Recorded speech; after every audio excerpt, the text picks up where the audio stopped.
सूर्या ने बदल डाली पूरी प्लेइंग 11। जी हाँ दोस्तों, वेस्टइंडीज के खिलाफ सुपर 8 जैसे बड़े मुकाबले से ठीक पहले टीम इंडिया के कैंप से जो संकेत निकलकर सामने आ रहे हैं, उन्होंने क्रिकेट फैंस की धड़कनें तेज कर दी हैं। कहा जा रहा है कि इस बार टीम इंडिया सिर्फ छोटे मोटे बदलाव नहीं, बल्कि एक बिल्कुल अलग सोच के साथ मैदान में उतरने वाली है। और इस सोच के केंद्र में है सूर्य कुमार यादव। टीबीज क्रिकेट में जिस तरह की निडरता, आक्रामकता और आधुनिक अप्रोच सूर्या दिखाते हैं, उसी का असर अब टीम कॉम्बिनेशन पर भी साफ नजर आने लगा है। INDVSWI का ये मुकाबला सिर्फ एक मैच नहीं है, बल्कि सुपर 8 की ऐसी जंग है जहां एक गलती पूरे टूर्नामेंट की दिशा बदल सकती है। वेस्टइंडीज जैसी टीम के खिलाफ, जो टीबीज में किसी भी दिन किसी भी टीम को हरा सकती है, वहां पुराने फॉर्मूले काम नहीं आते। यही वजह है कि सूर्य कुमार यादव की सोच इस बार पूरी तरह से अलग दिखाई दे रही है।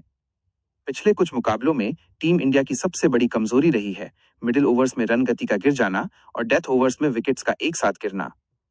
वेस्टइंडीज के पास ऐसे गेंदबाज हैं जो धीमी पिच पर भी बल्लेबाजों को फंसा सकते हैं। इसी को ध्यान में रखते हुए सूर्या ने प्लेइंग 11 को लेकर बड़ा दांव खेलने की तैयारी कर ली है। सूत्रों की माने तो इस बार टीम मैनेजमेंट सिर्फ नामों के भरोसे नहीं चलने वाला। जिन खिलाड़ियों का टीबीज माइंडसेट मैच सिचुएशन के हिसाब से फिट नहीं बैठ रहा, उन्हें बाहर बैठाया जा सकता है। सूर्या का साफ मानना है कि सुपर 8 जैसे दबाव भरे मुकाबले में वही खिलाड़ी काम आते हैं जो बिना डरे बड़े शॉट खेलने का मादा रखते हों। वेस्टइंडीज की ताकत उनकी पावर हिटिंग है। कैरेबियन बल्लेबाज अगर एक बार लय में आ जाएं, तो मैच हाथ से निकलते देर नहीं लगती। इसी वजह से सूर्या की रणनीति सिर्फ रन बनाने तक सीमित नहीं है, बल्कि विपक्ष की ताकत को उसी के अंदाज में जवाब देने की है। इसका मतलब है कि टीम इंडिया की प्लेइंग 11 में ऐसे ऑलराउंडर्स और फ्लेक्सिबल बल्लेबाजों को तरजीह मिल सकती है जो गेंद और बल्ले दोनों से मैच का रुख बदल सकें। टीम इंडिया के टॉप ऑर्डर में भी बदलाव की चर्चा तेज है। सुपर 8 में सूर्या ये रिस्क नहीं लेना चाहते कि पावर प्ले में रन रेट धीमा रहे। वेस्टइंडीज के खिलाफ शुरुआती 6 ओवरों में अगर दबाव बनाया गया तो आधी जीत वहीं मिल जाती है। इसी सोच के चलते कुछ नए चेहरों को मौका मिलने की संभावना जताई जा रही है, जो पहले ही घरेलू और IPL में अपने तेवर दिखा चुके हैं। गेंदबाजी विभाग में भी बड़ा उलटफेर देखने को मिल सकता है। वेस्टइंडीज के बल्लेबाजों के खिलाफ सिर्फ तेज गेंदबाजों पर निर्भर रहना खतरनाक साबित हो सकता है। इसलिए स्पिन अटैक को लेकर सूर्या ज्यादा गंभीर नजर आ रहे हैं। ऐसे स्पिनर्स जो बीच के ओवरों में रन रोक सकें और बल्लेबाजों को बड़े शॉट खेलने पर मजबूर करें, उन्हें प्लेइंग 11 में जगह मिल सकती है। एक और बड़ा बदलाव फील्डिंग को लेकर भी हो सकता है। सुपर 8 जैसे मुकाबले में हर रन की कीमत होती है। सूर्या की कप्तानी या लीडरशिप स्टाइल का सबसे बड़ा प्लस पॉइंट यही रहा है कि वे फील्डिंग में किसी भी तरह की ढील बर्दाश्त नहीं करते। यही वजह है कि कुछ ऐसे खिलाड़ी जो बल्लेबाजी या गेंदबाजी में औसत हैं, लेकिन फील्डिंग में गेम चेंजर साबित हो सकते हैं, उन्हें भी मौका दिया जा सकता है। वेस्टइंडीज की टीम मनोवैज्ञानिक दबाव बनाने में माहिर है। लंबे छक्के, आक्रामक जश्न और तेज खेल की रफ्तार से वे विपक्ष को जल्दी बैकफुट पर धकेल देते हैं। सूर्या इस जाल में फंसना नहीं चाहते। उनकी प्लानिंग है कि मैच की पहली गेंद से ही टेम्पो कंट्रोल में रखा जाए और वेस्टइंडीज को उनकी ही शैली में जवाब दिया जाए।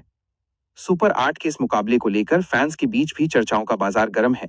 सोशल मीडिया पर लोग अंदाजे लगा रहे हैं कि आखिर कौन कौन से बड़े नाम बाहर बैठ सकते हैं और किन नए खिलाड़ियों को मौका मिलेगा। सूर्या की सोच पारंपरिक चयन से अलग मानी जाती है और यही वजह है कि इस बार प्लेइंग 11 को लेकर सस्पेंस बना हुआ है। अब सबसे बड़ा सवाल यही है कि क्या ये पूरी तरह बदली हुई प्लेइंग 11 टीम इंडिया के लिए फायदेमंद साबित होगी या ये एक बड़ा जुआ होगा। सुपर 8 में कोई भी प्रयोग भारी पड़ सकता है, लेकिन टीबीज क्रिकेट में कभी कभी वही टीमें जीतती हैं जो रिस्क लेने से नहीं डरती। सूर्य कुमार यादव की पहचान भी यही है, माइनस निडर क्रिकेट। INDVSWI का ये मुकाबला सिर्फ स्कोर कार्ड से नहीं, बल्कि रणनीति, सोच और माइंडसेट से तय होगा। और अगर सूर्या की ये नई प्लानिंग मैदान पर उतरती है, तो फैंस को एक बिल्कुल अलग टीम इंडिया देखने को मिल सकती है।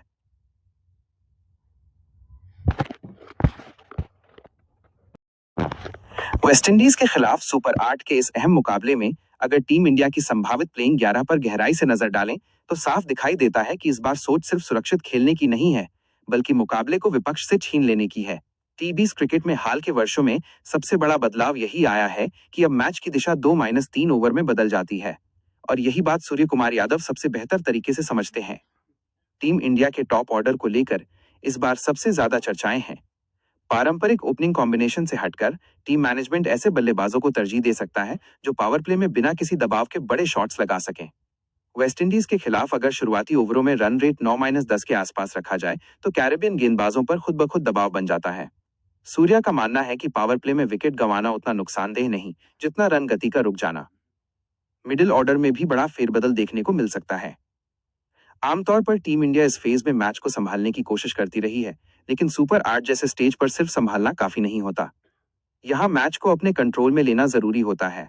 इसी वजह से मिडिल ऑर्डर में ऐसे बल्लेबाजों को जगह मिल सकती है जो स्पिन और पेस दोनों के खिलाफ सहज हों और जरूरत पड़ने पर तुरंत आक्रामक हो सकें। वेस्टइंडीज की गेंदबाजी की सबसे बड़ी ताकत है उनकी विविधता। स्लोअर बॉल, कटर और ऑफ स्पीड गेंदें वे बेहद चालाकी से इस्तेमाल करते हैं। सूर्या की रणनीति यही है कि बल्लेबाजों को पहले से ये मानसिकता दी जाए कि हर गेंद को स्कोरिंग अपॉर्चुनिटी की तरह देखा जाए। यही कारण है कि कुछ ऐसे खिलाड़ी जिनका स्ट्राइक रेट भले ही बहुत स्थिर न रहा हो, लेकिन जो बड़े शॉट खेलने में सक्षम है, उन्हें प्लेइंग 11 में शामिल किया जा सकता है।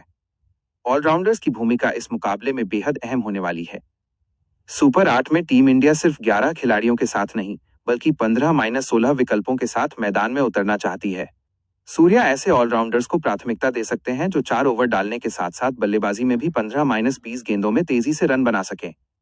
इससे कप्तान को मैच के दौरान ज्यादा लचीलापन मिलता है। गेंदबाजी विभाग में बदलाव की सबसे बड़ी वजह वेस्टइंडीज की पावर हिटिंग है। सिर्फ तेज गेंदबाजों के भरोसे रहना इस मैच में जोखिम भरा हो सकता है। इसलिए स्पिनर्स की भूमिका काफी बढ़ जाती है, खासकर ऐसे स्पिनर्स जो फ्लाइट और गति में बदलाव करके बल्लेबाजों को बड़ा शॉट खेलने के लिए उकसाएं। सूर्या की सोच यह है कि अगर वेस्टइंडीज के बल्लेबाज खुद रिस्क लें तो विकेट मिलने की संभावना बढ़ जाती है। डेथ ओवर्स को लेकर भी इस बार टीम इंडिया ज्यादा स्पष्ट रणनीति के साथ उतर सकती है। पिछले कुछ मुकाबलों में डेथ ओवर्स में रन लुटाने की समस्या सामने आई थी। इसे देखते हुए ऐसे गेंदबाजों को मौका मिल सकता है जिनके पास यॉर्कर, स्लोअर और बैक ऑफ लेंथ गेंदों का अच्छा मिश्रण हो। सूर्या इस फेज को सिर्फ बचाने के बजाय विकेट लेने के मौके के तौर पर देखते हैं। फील्डिंग इस पूरे प्लान का एक अहम हिस्सा है। सुपर 8 जैसे मुकाबले में एक रन बचाना भी विकेट लेने जितना ही जरूरी होता है। सूर्या की कप्तानी शैली में फील्डिंग सिर्फ सपोर्टिंग रोल नहीं, बल्कि मैच विनिंग फैक्टर है। इसलिए प्लेइंग 11 चुनते वक्त फील्डिंग क्षमता को नजरअंदाज नहीं किया जाएगा। कुछ खिलाड़ी ऐसे भी हो सकते हैं जिन्हें सिर्फ उनकी शानदार फील्डिंग के कारण टीम में जगह मिले। वेस्टइंडीज के खिलाफ मनोवैज्ञानिक बढ़त बनाना भी इस मुकाबले की एक अहम रणनीति है। कैरेबियन टीम अगर शुरुआत में हावी हो जाए तो उनका आत्मविश्वास कई गुना बढ़ जाता है। सूर्या की योजना है कि शुरुआत से ही आक्रामक बॉडी लैंग्वेज दिखाई जाए ताकि वेस्टइंडीज को यह संकेत मिले कि टीम इंडिया दबाव में नहीं है। सोशल मीडिया और क्रिकेट एक्सपर्ट्स के बीच ये चर्चा भी तेज है कि कुछ बड़े और अनुभवी नाम इस मैच में बाहर बैठ सकते हैं। सुपर 8 में अनुभव जरूर काम आता है, लेकिन टीबीज क्रिकेट में मौजूदा फॉर्म और माइंडसेट ज्यादा अहम होता है। सूर्या की सोच यही है कि जो खिलाड़ी उस दिन टीम को जिताने का दम रखता है वही मैदान में उतरे। टीम इंडिया के ड्रेसिंग रूम से जो संकेत मिल रहे हैं उनसे यही लगता है कि ये मुकाबला सिर्फ एक मैच नहीं बल्कि एक बयान होगा। ये बयान होगा कि टीम इंडिया अब पुराने फॉर्मूलों से बाहर निकलकर नई सोच के साथ टीबीज क्रिकेट खेलना चाहती है, और इस बदलाव की अगुवाई कर रहे हैं सूर्य कुमार यादव। अब ये देखना दिलचस्प होगा कि मैदान पर यह रणनीति कितनी सफल होती है। सुपर 8 में हर फैसला, हर बदलाव और हर गेंद का असर टूर्नामेंट की दिशा तय कर सकता है। अगर सूर्या की ये पूरी तरह बदली हुई प्लेइंग 11 कामयाब होती है तो ये सिर्फ वेस्टइंडीज के खिलाफ जीत नहीं होगी, बल्कि टीम इंडिया के टीबीज भविष्य की झलक भी होगी।